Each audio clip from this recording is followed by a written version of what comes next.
Now, we've been talking this morning an awful lot about these latest population figures out yesterday from the Office for National Statistics.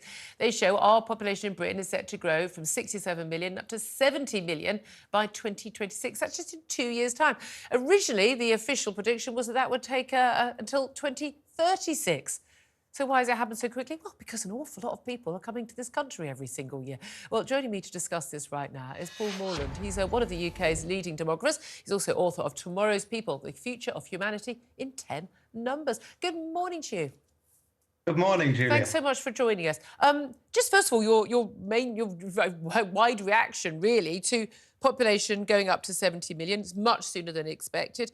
And also up to 73.7 million, the prediction is, by 2036. That's 6.5 million more people in the country. 92% of that, the ONS says, is due to net immigration. And it's the equivalent of adding the population of another 5 cities the same size as Birmingham, our second city in this country. What's your reaction? No surprises.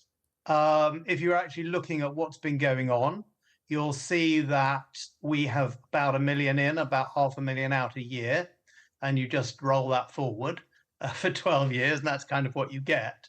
The other interesting thing, which people have talked about much less, although it's in that 92% number, is the fact that progressively over the last 50 years, with a very low birth rate, a falling birth rate, the excess of births over deaths has gone to almost zero. It's already negative in Scotland, and it's as good as nothing in the rest of the UK.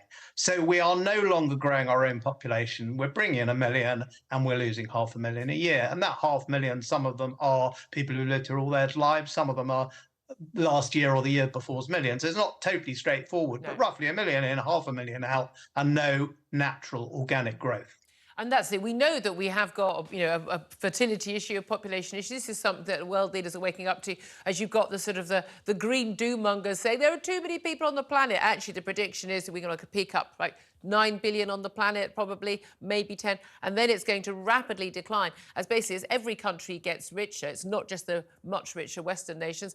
Women start having fewer children. They get to choose their fertility, and they have fewer and fewer children. Or we are going to be facing a demographic time bomb in Western nations in particular, although I think, China facing it as well, Japan even more so, where we've got a massively ageing population. We need more young people. So we've often been told by politicians, look, the issue is we need to bring in people. We need to bring in people to work. It'll boost productivity. We take the brightest and the best. And we need more younger people to balance out our ageing population.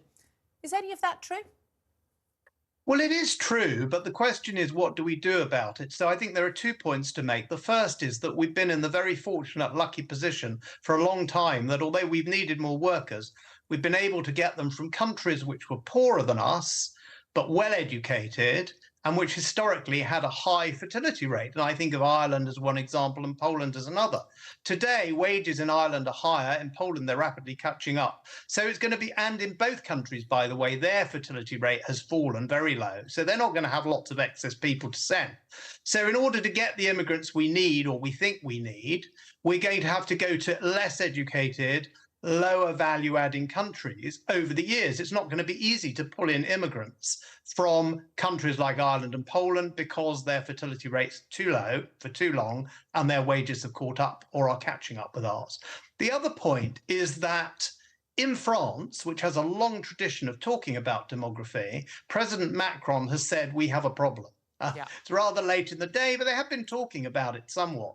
In Britain, we have never had, after 50 years of sub-replacement fertility, too few children, basically, to keep the population going, we have not had a government comment on the subject, ever. Yeah.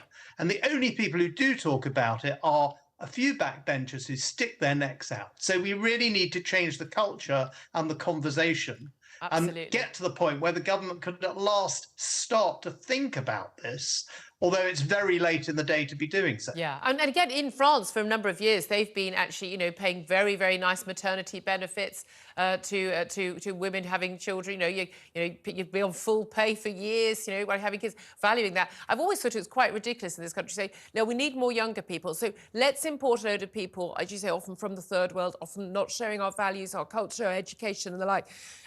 Apologies, I knew the cough wasn't going to last long. I do apologise, everybody, for the sound effects there. But at the same time, bringing all those people in, not building more houses, 200,000 a year doesn't cover even our existing need, let alone the extra number of people coming in. And so making housing more expensive, when housing is one of the key reasons why people can't afford to have more children. I know so many women who would have loved to started having a children earlier, would have had 2, would have had 3, couldn't afford it, can't afford the extra room in the house, can't afford to move, not an option. Lots of people never even settle down, never have children because, again, they're just trying to get on the ladder and don't feel they can settle down. Cost of housing is a key driver of couples not having children. And then we say, oh, let's bring in more people, driving up housing prices because all these people in Britain aren't having children. It seems to me, and I've said it on the show a million times, making housing more readily affordable to young people is kind of the number one sticking, well, it's not a stigma, it's a solution to so many of our problems. We know that a vast amount of our public housing, particularly in central city areas, much of central London, is occupied by people who've arrived here from elsewhere rather than to people who've been born here, and very often people who are not working, forcing those who are working in those city centres into long commutes. But I do want to be careful about policy and about housing, because I think there's lots government could do, and I think we definitely should help our own people, all British people from all backgrounds, to start families and have homes earlier. But we need to be careful if we think that or any other policy is going to make that much difference. In parts of the country where housing is quite cheap, the fertility rate is still very low. Right. And in parts of Europe, similarly, where the housing is cheap, most Germany, fertility rates are low. So actually, we need something much more thoroughgoing than any one policy. It's more we than need that. A whole rethink of our priorities as a people. Yeah.